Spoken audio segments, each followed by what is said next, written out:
হাঁটু ব্যথায় আপনি কি ব্যবহার করবেন? হাঁটু ব্যথায় গরম পানি না ঠান্ডা পানি ব্যবহার করবেন?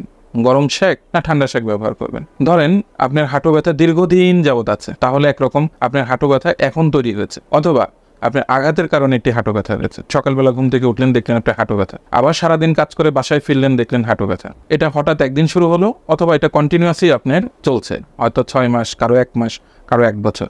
কোন ক্ষেত্রে আপনি কি ব্যবহার করবেন? গরম সেক না ঠান্ডা সেক? এই জিনিসটি প্রথমে যখন আপনি কোনো আঘাতপ্রাপ্ত হবেন, অর্থাৎ খেলতে গেলেন অথবা চোট খেলেন অথবা পড়ে গেলেন, তখন কিন্তু আপনার প্রথম কাজ হবে হচ্ছে যেটা, হাঁটুকে রেস্টে নিয়ে দেওয়া। প্রথম আপনি হাঁটুকে রেস্ট দিবেন এবং হাঁটুর উপর আপনি বরফ সেক ব্যবহার করবেন, অথবা ঠান্ডা জিনিস, ঠান্ডা কাপড় এটা ব্যবহার করবেন। যে কোনো সময় প্রাথমিক আঘাতের পরে আপনি বিশ্রামে যাবেন এবং বরফ অথবা ঠান্ডা পানির সেক আপনি ব্যবহার করবেন।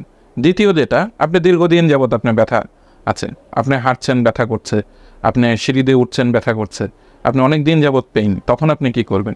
তখন আপনি গরম সেক ব্যবহার করতে পারেন। তো গরম সেক ব্যবহার করলে তখন আপনার উপকার হবে। আর যেই আঘাতটি এখন হয়েছে, অর্থাৎ 24 ঘন্টার মধ্যে যে আঘাতটি, সেই আঘাতের ক্ষেত্রে আপনি ঠান্ডা সেক অথবা বরফ পানির সেক আপনি ব্যবহার করবেন। তো সবাই ভালো থাকবেন, সুস্থ থাকবেন।